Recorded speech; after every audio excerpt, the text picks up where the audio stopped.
Hello दोस्तों, कैसे हैं आप? आज हम लोग इस वीडियो में यूकेपीसीएस एग्ज़ाम फॉरेस्ट गार्ड के लिए मॉडल पेपर या कह सकते हैं आप प्रैक्टिस सेट का पार्ट 1 देखेंगे। इस प्रैक्टिस सेट में आपको देखिए हिंदी के क्वेश्चन भी देखने को मिलेंगे, उत्तराखंड जीके के क्वेश्चन भी मिलेंगे, ठीक है? और जीके जीएस के क्वेश्चन भी आपको देखने को मिलेंगे, यानी तीनों पोर्शन आपको इसमें देखने को मिलेंगे। जैसा आपको पता है फॉरेस्ट गार्ड का वही पैटर्न है, वही सिलेबस है जो हमारा लेखपाल पटवारी वाला था, ठीक है?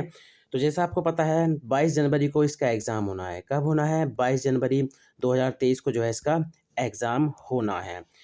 तो गाइज़ ये प्रैक्टिस सेट आपको रेगुलर मिलेगा और आपको हर प्रैक्टिस सेट में जो है 50 क्वेश्चन मिलेंगे, ठीक है? हर प्रैक्टिस सेट में जो आपको 50 क्वेश्चन देखने को मिलेंगे। अगर आपको वीडियो 1% भी अच्छी लगी है तो वीडियो को लाइक करें, कमेंट करें और वीडियो को अपने दोस्तों के साथ ज़रूर शेयर करें। तो चलिए ज़्यादा टाइम ना ख़राब करते हुए वीडियो को शुरू करते हैं। तो आज का पहला क्वेश्चन देख लेते हैं। जनगणना 2011 के अनुसार उत्तराखंड के किस जनपद की पुरुष साक्षरता दर सबसे अधिक है? तो देखिए यहाँ पे क्वेश्चन में ये पुरुष साक्षरता की बात कर रहा है। तो आप याद रखेंगे पुरुष साक्षरता दर में सबसे अधिक, ठीक है, किस जनपद की है? तो आप याद रखेंगे रुद्रप्रयाग की है। किसकी है? रुद्रप्रयाग की। और देखिए आपके दिमाग में ये आ रहा होगा कि देहरादून, तो वो औसत साक्षरता है, ठीक है? अगर पूछेगा कि औसत साक्षरता दर में ठीक है, औसत औसत औसत साक्षरता दर में जो है प्रथम स्थान पर कौन-सा जनपद है, ठीक है? तो आप याद रखेंगे वो कौन-सा है? देहरादून, तब आपका देहरादून हो जाएगा, ठीक है? देहरादून हो जाएगा। और पुरुष साक्षरता दर में जो सबसे कम है, ठीक है, कम, तो वो किसकी है? हरिद्वार की है, सबसे कम जो है वो हरिद्वार की है। औसत साक्षरता में देखिए पहले स्थान पर कौन है? देहरादून। और अंतिम स्थान पर कौन है? उधम सिंह नगर। बात करें महिला वाले में, ठीक है?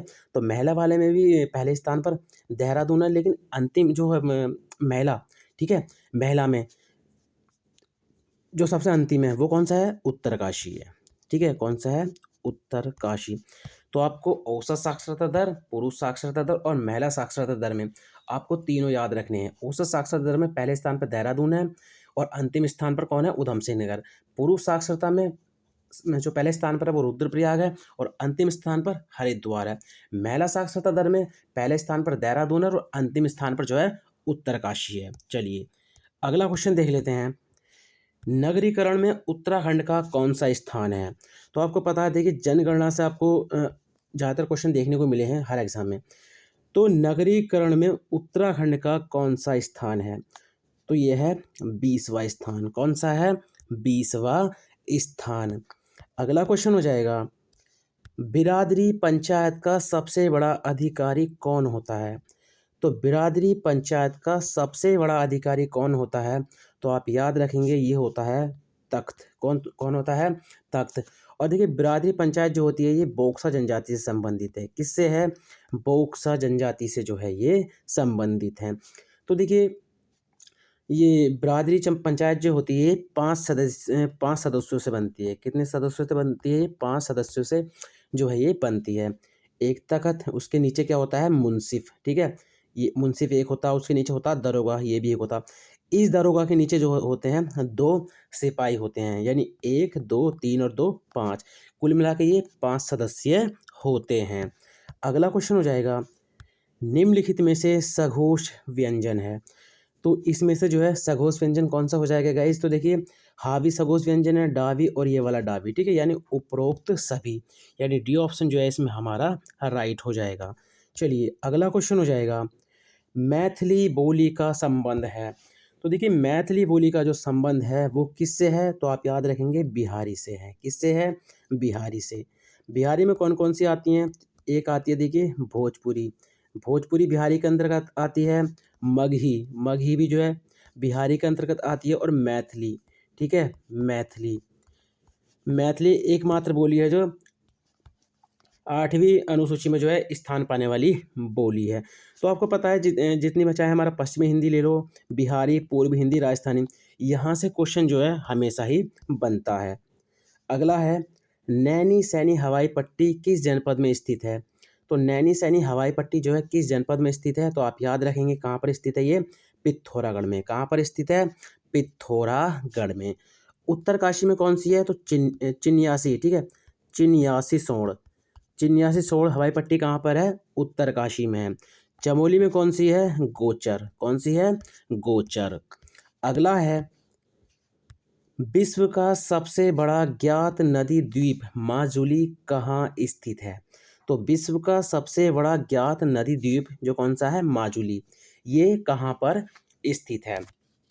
तो ये स्थित है असम में। कहाँ पर स्थित है? असम में, और ब्रह्मपुत्र नदी पर, ठीक है।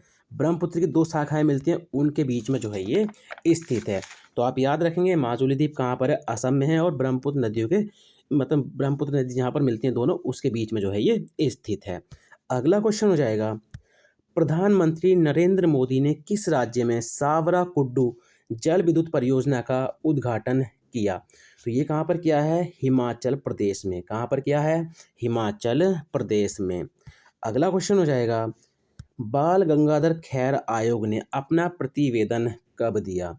तो देखिए, बाल गंगाधर खैर आयोग, या इसको क्या बोलते हैं? प्रथम राजभाषा आयोग। क्या बोलते हैं इसको? प्रथम राजभाषा आयोग। तो इन्होंने अपना प्रतिवेदन कब दिया था? तो 31 जुलाई 1956 को दिया था। प्रथम राजभाषा आयोग का जो गठन हुआ था 7 जून 1955 को हुआ था, ठीक है। 7 जून 1955 को जो है प्रथम राजभाषा आयोग का गठन हुआ था। बाल गंगाधर, ठीक है, बीजी जो बाल गंगाधर खैर थे वो इसके अध्यक्ष थे, इसलिए इसको बाल गंगाधर खैर आयोग यानी बीजी खैर आयोग भी इसको कहते हैं। अगला क्वेश्चन हो जाएगा, गंगा सागर परियोजना किस नदी पर स्थित है? तो देखिए, गंगा सागर परियोजना जो है किस नदी पर स्थित है? तो आप याद रखेंगे चंबल नदी पर है। किस पर है? चंबल नदी पर है, और कहाँ पर है? एमपी में यानी मध्य प्रदेश में। चंबल पे देखिए राणा प्रताप, याद रखेंगे राणा प्रताप सागर परियोजना। राणा प्रताप सागर परियोजना, उसके अलावा है जवाहर, ठीक है, जवाहर सागर परियोजना। ये तीनों ही परियोजनाएं जो हैं चंबल नदी पर जो है वो काफ़ी महत्वपूर्ण हैं। अगला क्वेश्चन हो जाएगा, अंतर्राष्ट्रीय बौद्धिक संपदा सूचकांक 2022 में भारत का कौन सा स्थान है? तो देखिए, जितने भी सूचकांक होते हैं उनसे क्वेश्चन हमेशा ही बनता है, ठीक है। तो अंतर्राष्ट्रीय बौद्धिक संपदा सूचकांक 2022 में भारत का कौन सा स्थान है? तो आप याद रखेंगे 43 यानी 43वां स्थान है। 87वां स्थान भी आप याद रख लेना। 87वां स्थान किसका है? तो जो हैनले रिपोर्ट होती है, ठीक है, हैनले पासपोर्ट जो रिपोर्ट होती है उसमें जो है भारत का 87वां स्थान है। 135वां स्थान किस किस में है? तो देखिए, वैश्विक शांति सूचकांक, ठीक है, वैश्विक शांति सूचकांक, और ग्लोबल, आप याद रखेंगे ग्लोबल जेंडर गैप रिपोर्ट जो होती है, ग्लोबल जेंडर गैप रिपोर्ट जो होती है उसमें भी भारत का स्थान कौन सा है? 135वां है। विश्व प्रेस स्वतंत्रता सूचकांक, ठीक है, विश्व प्रेस स्वतंत्रता सूचकांक 2022 में भारत का कौन सा स्थान है? 150वां, ठीक है। चलिए अगला क्वेश्चन देखते हैं, केंद्रीय सांख्यिकी संगठन की स्थापना कब हुई? तो केंद्रीय सांख्यिकी संगठन की जो स्थापना हुई थी 1951 में हुई थी। कब हुई थी? 1951 में हुई थी। और फुल डेट की बात कर रहे हैं हम लोग तो 2 मई, ठीक है, 2 मई 1951 में हुई थी। केंद्रीय सांख्यिकी संगठन का जो उद्देश्य है राष्ट्रीय आय, ठीक है, राष्ट्रीय आय के आकलन एवं प्रकाशन, जो राष्ट्रीय आय होती है उसका आकलन और प्रकाशन का काम जो है ये करता है। तो केंद्रीय सांख्यिकी संगठन का जो मुख्यालय है वो कहाँ पर है? नई दिल्ली में। कहाँ पर है? नई दिल्ली में। चलिए अगला क्वेश्चन हो जाएगा, नीति आयोग की प्रकृति कैसी है? तो देखिए, नीति आयोग की जो प्रकृति है वो कैसी है? तो आप याद रखेंगे विकेंद्रीकृत है। कैसी है? विकेंद्रीकृत है। नीति आयोग की हम लोग बात करें तो इसको इस तरह से भी लिखते हैं NITI, नीति, ठीक है। तो नीति, नीति का मतलब होता है national institute for transforming India, ठीक है, और इसको हिंदी में बोलते हैं राष्ट्रीय भारत परिवर्तन संस्था। तो आपको हिंदी में भी दे सकता है कि राष्ट्रीय भारत परिवर्तन संस्था कि इसका गठन कब हुआ? तो आप याद रखेंगे 1 जनवरी, ठीक है, 1 जनवरी 2015 का जो है नीति आयोग का गठन हुआ था। मुख्यालय की बात करें तो इसका मुख्यालय है नई दिल्ली में। कहाँ पर है इसका मुख्यालय? नई दिल्ली में। ये हमारे सिलेबस में दे रखा है, याद रखेंगे, यहाँ से काफ़ी बार क्वेश्चन बना भी है। नीति आयोग का जो अध्यक्ष होता है वो होता है प्रधानमंत्री। कौन होता है? प्रधानमंत्री। और वर्तमान में प्रधानमंत्री कौन है? नरेंद्र मोदी, ठीक है, नरेंद्र मोदी इसके वर्तमान में अध्यक्ष हैं। सीईओ की बात करें हम लोग इसके CEO यानी मुख्य कार्यकारी अध्यक्ष। तो इस समय पर वर्तमान की बात करें तो परमेश्वरन, ठीक है, परमेश्वर अय्यर। तो ये इसके वर्तमान में इसके CEO हैं और उपाध्यक्ष जो हैं वर्तमान में सुमन कुमार बैरी हैं। कौन है? सुमन कुमार बैरी। ठीक है, सुमन कुमार बैरी जो है इसके वर्तमान में जो है उपाध्यक्ष हैं। अगला क्वेश्चन हो जाएगा, राठ विकास अधिकरण का गठन कब हुआ? तो देखिए उत्तराखंड में जो है राठ विकास अधिकरण का जो गठन हुआ था, कब हुआ था? 2014-15 में। कब हुआ था? 2014-15 में। ठीक है, जो पौड़ी है, पौड़ी जनपद जो है, पौड़ी के जो पाबो हैं, याद रखेंगे 2 स्थान हैं, पाबो और थलीसैंण। यहाँ के जो ये जो विकास खंड हैं, ठीक है, यहाँ पर जो रहने वाले लोग हैं उनसे संबंधित जो है ये राठ विकास अधिकरण है। चलिए अगला क्वेश्चन हो जाएगा, उत्तराखंड सरकार ने किस वर्ष को महिला सशक्तिकरण वर्ष घोषित किया? तो उत्तराखंड सरकार ने किस वर्ष को महिला सशक्ति वर्ष घोषित किया है? तो आप याद रखेंगे 2006-07 को। किसको किया? 2006-07 को। अगला क्वेश्चन हो जाएगा, राज्य निर्माण आंदोलन में दिव्यांग हुए आंदोलनकारियों को, ठीक है, ये आंदोलनकारियों को राज्य सरकार द्वारा प्रति माह कितनी पेंशन दी जाती है? तो यहाँ पे आंदोलनकारियों को है, ठीक है। तो जो राज्य निर्माण आंदोलन में जो दिव्यांग थे, ठीक है, जो आंदोलन में दिव्यांग हो गए थे, उनको राज्य सरकार द्वारा जो है प्रति माह कितनी पेंशन दी जाती है? तो आप याद रखेंगे कितनी दी जाती है? 10,000 रुपये। कितनी दी जाती है? 10,000 रुपये। उसके अलावा इसी से संबंधित एक क्वेश्चन है, राज्य निर्माण आंदोलन के सामान्य आंदोलनकारियों को प्रति माह कितनी पेंशन दी जाती है?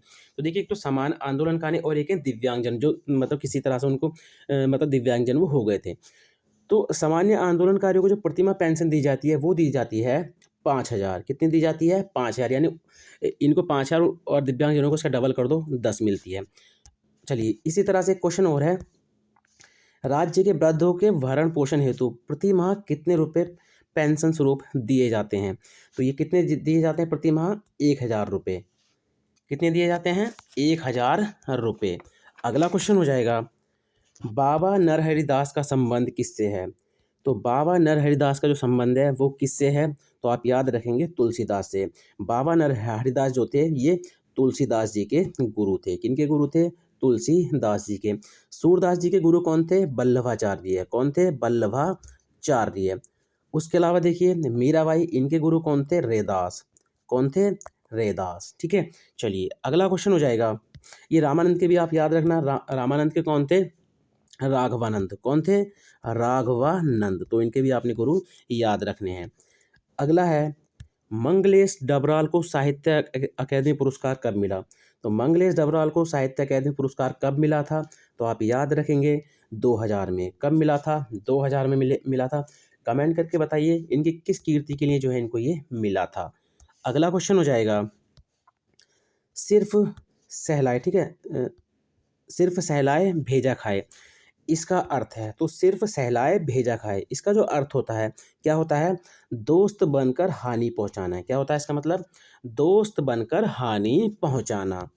अगला है, बड़ों का सम्मान करो, उपयुक्त वाक्य है। तो बड़ों का सम्मान करो ये किस तरह का है? आज्ञावाचक है। कैसा है? आज्ञावाचक। और देखिए अर्थ के आधार पर याद रखना, अर्थ के आधार पर वाक्यों के कितने भेद होते हैं? 8 भेद होते हैं। कितने भेद होते हैं? 8 भेद होते हैं। अगला है, दक्षिण एशियाई क्षेत्रीय सहयोग, ठीक है, सॉरी, दक्षिण एशियाई क्षेत्रीय सहयोग संघ के सदस्यों की संख्या कितनी है? तो इसको क्या बोलते हैं? सार्क। अब आपको समझ में आ गया होगा, ठीक है, सार्क। तो सार्क के जो सदस्य देशों की संख्या है वो कितनी है? तो कितनी है गाइस? तो आप याद रखेंगे कि 8। कितनी है? 8। अब देखिए काफ़ी बच्चों को यहाँ से कन्फ्यूजन होता है कि 8 देशों को हम लोग कैसे कैसे याद करें, ठीक है, 8 देशों को इसके हम लोग कैसे कैसे याद करें। तो एक ट्रिक याद रखना भाई, ठीक है भाई, IPL, ठीक है, IPL में अब भूटान नहीं खेलता, ठीक है, भाई IPL में अब भूटान नहीं खेलता। तो आई से आ जाएगा इसमें इंडिया, पी से आ जाएगा इसमें पाकिस्तान, एल से आ जाएगा श्रीलंका, एम से आ जाएगा इसमें मालदीव, ए से आ जाएगा अफगानिस्तान, बी से आ जाएगा पश्चिम बंगाल, और भूटान तो आ गया, और एन से आ जाएगा इसमें हमारा नेपाल। तो इस तरह से आप इसको ट्रिक से भी याद कर सकते हैं, क्योंकि वो क्वेश्चन पूछ लेता है कि निम्नलिखित में से कौन सार्क का सदस्य नहीं है। ठीक है, तो किसी भी तरह से वो आपसे पूछ सकता है। बात करें सार्क की स्थापना की, तो 7 से 8 दिसंबर 1985 को जो है सार्क की स्थापना हुई थी। मुख्यालय इसका कहाँ पर है, तो काठमांडू में इसका मुख्यालय है। काठमांडू कहाँ पर है, नेपाल में। और मुख्यालय जो बना था इसका काठमांडू, वो कब बना था, 1987 में। तो ये 1987 में बना था, ये डेट भी आपने याद रखनी है। अगला है, भारत में भूमंडलीकरण की शुरुआत कब हुई। तो भारत में भूमंडलीकरण की जो शुरुआत हुई थी गाइस, कब हुई थी, 1991 में, 1991 में। अगला क्वेश्चन हो जाएगा, विश्व व्यापार संगठन, ठीक है, विश्व व्यापार संगठन यानी WTO, तो विश्व व्यापार संगठन का गठन कब हुआ। तो आप याद रखेंगे कब हुआ था, जनवरी 1995 में। कब हुआ था, जनवरी 1995। फुल डेट आप याद रखना, 1 जनवरी 1995 में। क्योंकि ये हमारे सिलेबस में भी दे रखा है डायरेक्ट कि विश्व व्यापार संगठन, ठीक है, डायरेक्ट दे रखा है। तो उसकी स्थापना आपने याद रखनी है। मुख्यालय कहाँ पर है इसका, तो मुख्यालय है इसका जेनेवा, और जेनेवा कहाँ पर है, स्विट्जरलैंड में। अगला क्वेश्चन हो जाएगा, संयुक्त राष्ट्र संघ की शुरुआत में सदस्य देशों की संख्या कितनी थी। तो देखिए यहाँ पर किसकी बात चल रही है, यूएनओ की। किसकी बात चल रही है, यूएनओ की। तो यूएनओ की शुरुआत में सदस्य देशों की संख्या कितनी थी जब इसकी स्थापना हुई थी। तो आप याद रखेंगे 51 थी। कितनी थी, 51। और यूएनओ की जो स्थापना हुई थी कब हुई थी, 24 अक्टूबर 1945 को, ठीक है, 24 अक्टूबर 1945 को। इसका जो मुख्यालय है वो कहाँ पर है, न्यूयॉर्क में है, न्यूयॉर्क अमेरिका में। और किस द्वीप पे है, तो मैनहट्टन द्वीप पर है। किस द्वीप पर है, मैनहट्टन द्वीप पर है। और वर्तमान में देखिए इसके जो सदस्य देशों की संख्या वो कितनी है, 193। कितनी है, 193। और 193 का कौन सा देश बना था, दक्षिण सूडान। कौन बना था, दक्षिण सूडान। अगला है, किस समिति के द्वारा 73वें संविधान संशोधन अधिनियम 1993 के द्वारा पंचायती राज को संवैधानिक दर्जा प्रदान किया गया था। यह क्वेश्चन इतना बन सकता है कि किस समिति के द्वारा पंचायती राज को संवैधानिक दर्जा प्रदान किया गया। तो आप याद रखेंगे ये कौन सी समिति थी, LM सिंघवी समिति। कौन सी थी, LM सिंघवी समिति। तो ये समिति काफ़ी महत्वपूर्ण है एग्जाम की दृष्टि से। आपको पता है जो हमारा लेखपाल वाला एग्जाम हुआ था उसमें अशोक मेहता समिति पूछी भी गई है। कब, 1977 में, ठीक है। और बलवंत राय मेहता समिति कब बनी थी, 1957 में, ठीक है, 1957 में। चलिए अगला क्वेश्चन देख लेते हैं, नौवा खंजर अभ्यास 2022, ठीक है। तो आप कोई रैंक ना देके ये भी पूछ सकता है डायरेक्ट, खंजर अभ्यास 2022 जो है किन किन देशों के मध्य हुआ था। तो इसकी रैंक बहुत कम ही पूछी जाती है। तो ये खंजर अभ्यास जो हुआ था ये हुआ था भारत और किर्गिस्तान, ठीक है, भारत और किर्गिस्तान के मध्य हुआ था। और स्थान आप याद रखना, वकलोह, ठीक है, वकलोह। ये कहाँ पर पड़ता है, हिमाचल प्रदेश में पड़ता है। तो यहाँ पर जो है ये अभ्यास हुआ था। उसके अलावा देखिए ये श्रीलंका वाला आप याद रखना थोड़ा सा, भारत और श्रीलंका के बीच जो हुआ था ये हुआ था सिलीनैक्स, ठीक है, सिलीनैक्स जो होता है ये भारत और श्रीलंका के बीच होता है। भारत और फ्रांस वाला आप थोड़ा याद रखेंगे, वरुण अभ्यास, ठीक है, वरुण अभ्यास। तो वरुण अभ्यास जो होता है भारत और फ्रांस के बीच में होता है। भारत और इंडोनेशिया के बीच में कौन सा होता है, गरुण शक्ति। कई बार पूछा गया है गरुण शक्ति अभ्यास, ठीक है, गरुण शक्ति अभ्यास किसके मध्य होता है, भारत और इंडोनेशिया के मध्य है। अगला क्वेश्चन हो जाएगा, COP26 संयुक्त राष्ट्र जलवायु परिवर्तन सम्मेलन 2022 का आयोजन कहाँ हुआ। देखिए COP जब भी होता है, ठीक है, इसका आयोजन जहाँ जो भी देश की मेजबानी करता है वो हमेशा क्वेश्चन एग्जाम में बनता है। तो COP, ठीक है, तो याद रखना ये COP27 वाला था, ये 26 नहीं है गाइस, 27 वाला है इसको, ठीक है, COP27 कर लेना। तो COP27 संयुक्त राष्ट्र जलवायु परिवर्तन सम्मेलन 2022 जो हुआ था ये कहाँ पर हुआ था, ये मिस्र में हुआ है। कहाँ पर हुआ है, ये मिस्र में हुआ है गाइस। ये अगर मिस्र की बात करें तो कौन सा है इसका शहर, उसका नाम याद रखना आप, शर्म अल शेख, ठीक है, ये मिस्र का एक शहर है। यहाँ पर जो है ये 27वां हुआ। उसके अलावा COP28वां होगा, ठीक है, COP28। तो ये कहाँ पर होगा, तो आप याद रखेंगे संयुक्त अरब अमीरात में होगा, और ये इसी साल होगा 2023 में। अगला क्वेश्चन हो जाएगा, वैश्विक कोविड-19 शिखर सम्मेलन 2021 कहाँ हुआ। तो देखिए कोविड से आपको पता है क्वेश्चन बन ही रहे हैं। तो वैश्विक कोविड-19 शिखर सम्मेलन 2021 जो है ये कहाँ पर हुआ है, तो आप याद रखेंगे अमेरिका में हुआ। और अमेरिका में एक जगह याद रखेंगे आप, वर्चुअली, ठीक है, वर्चुअली में हुआ है ये। और भारत से कौन गए थे यहाँ पर? नरेंद्र मोदी जी गए थे और ये सितंबर 2021 में हुआ था। कब हुआ था ये? सितंबर 2021 में। अगला क्वेश्चन हो जाएगा, बाघ गणना रिपोर्ट 2018 के अनुसार 2014 से 2018 तक बाघों में कितने प्रतिशत वृद्धि हुई है? Very very most important question है गाइस, इसको यूकेपीएससी और यूके ट्रिपल एस को काफ़ी पूछते हैं। तो कितने प्रतिशत वृद्धि हुई है बाघों में? तो आप याद रखेंगे, ये वैसे 33 है गाइस, ठीक है, 31 हो गया, वैसे 33 है, ठीक है। 33% वृद्धि हुई है। कितनी हुई है? 33% वृद्धि हुई है। और सर्वाधिक बाघों वाला राज्य, यहाँ से भी ये क्वेश्चन बनेगा, ठीक है। ये क्वेश्चन बन के क्या बन जाएगा कि सर्वाधिक बाघों वाला राज्य कौन सा है? तो पहले नंबर पर आता है मध्य प्रदेश, दूसरे नंबर पर आता है कर्नाटक और तीसरे नंबर पर आता है अपना उत्तराखंड, ठीक है। तो उत्तराखंड की रैंक ये पूछ सकता है कि बाघ सबसे ज़्यादा बाघ जो है वो पाए जाने में उत्तराखंड का कौन सा स्थान है। तो आप रैंक याद रखना, पहले नंबर पे है मध्य प्रदेश, दूसरे पे है कर्नाटक और तीसरे पे है हमारा उत्तराखंड।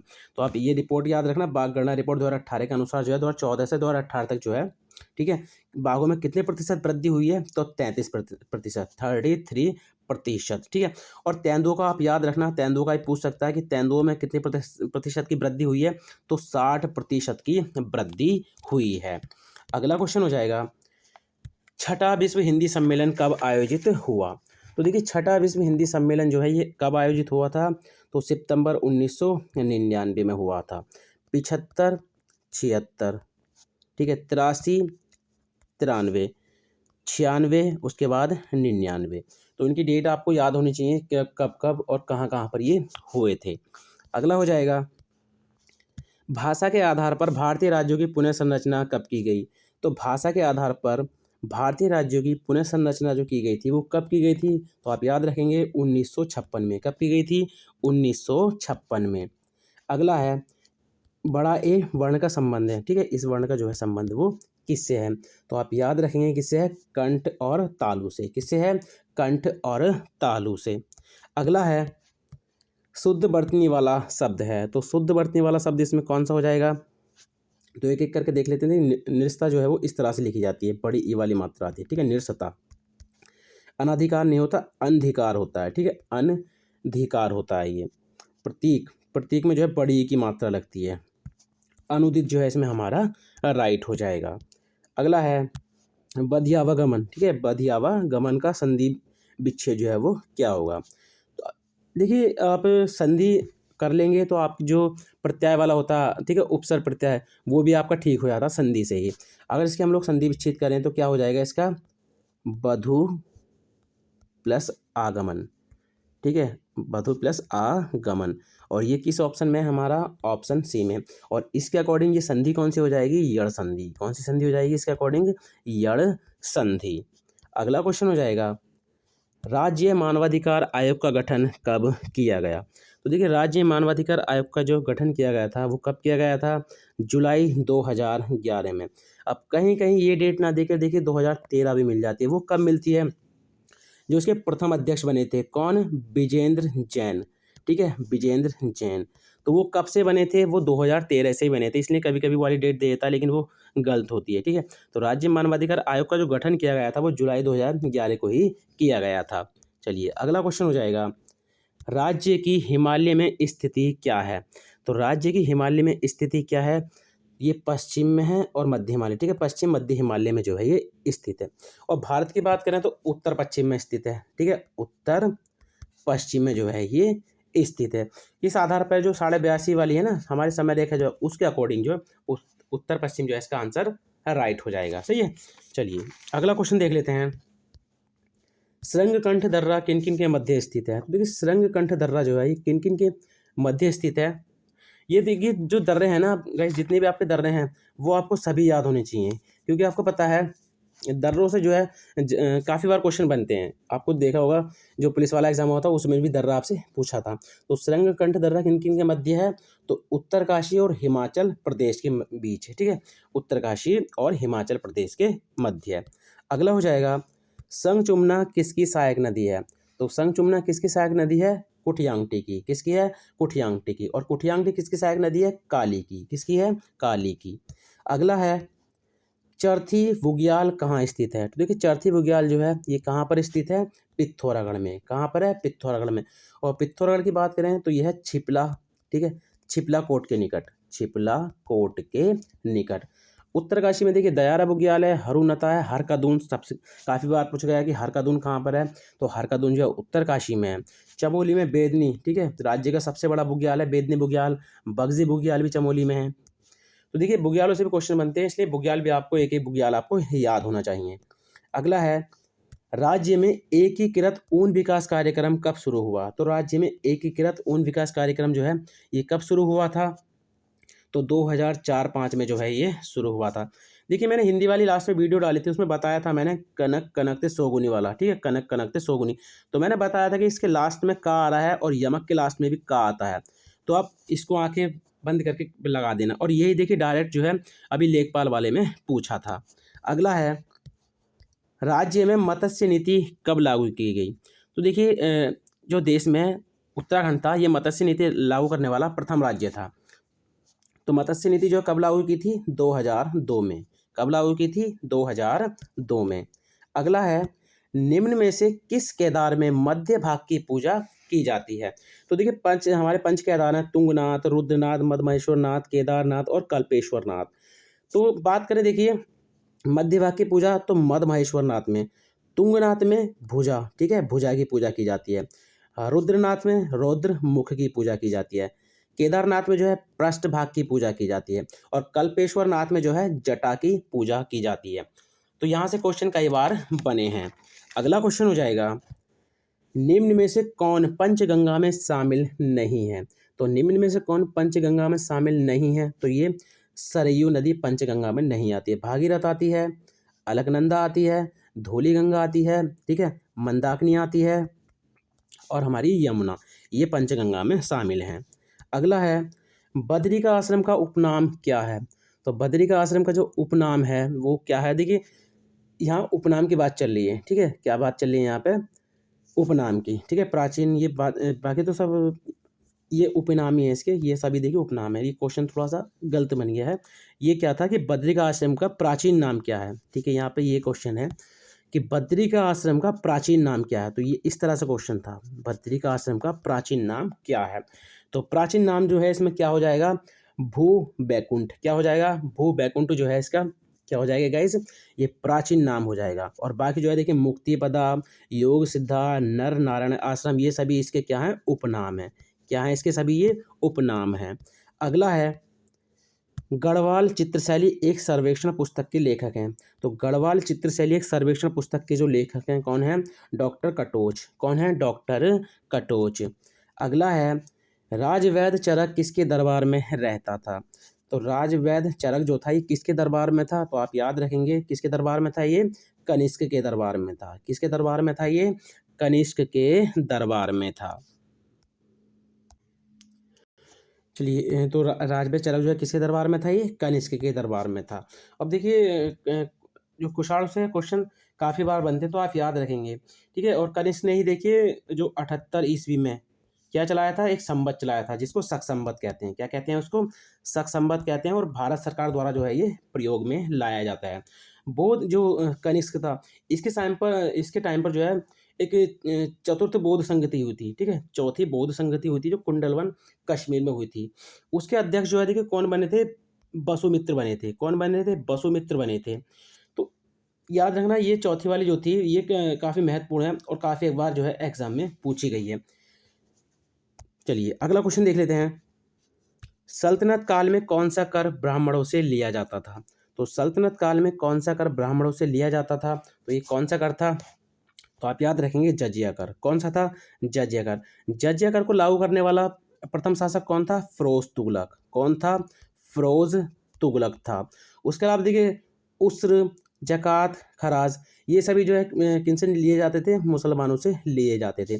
और जकात जो है ये संपत्ति का 40वां हिस्सा होता था, ठीक है, ये संपत्ति का 40वां हिस्सा होता था। अगला है, विजयनगर साम्राज्य की आय का सबसे बड़ा स्रोत क्या था? ठीक है, तो विजयनगर साम्राज्य की आय का सबसे बड़ा स्रोत जो है वो क्या था? तो आप याद रखेंगे क्या था? लगान। क्या था? लगान। तो गाइज ये थे आज के मॉक टेस्ट के, या आप प्रैक्टिस सेट कह लो, या फिर मॉडल पेपर पेपर कह सकते हो आप फॉरेस्ट गार्ड का, उसके 50 क्वेश्चन। इसमें आपको हिंदी के क्वेश्चन भी देखने को मिले, जीके के क्वेश्चन भी देखने को मिले, और आपको उत्तराखंड जीके के क्वेश्चन भी देखने को मिले।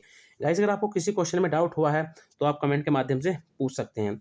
अगर आपको वीडियो अच्छी लगी हो तो वीडियो को लाइक करें, कमेंट करें, वीडियो को अपने दोस्तों के साथ जरूर शेयर करें। तो चलिए मिलते हैं अपनी नेक्स्ट वीडियो में। Thank you for watching.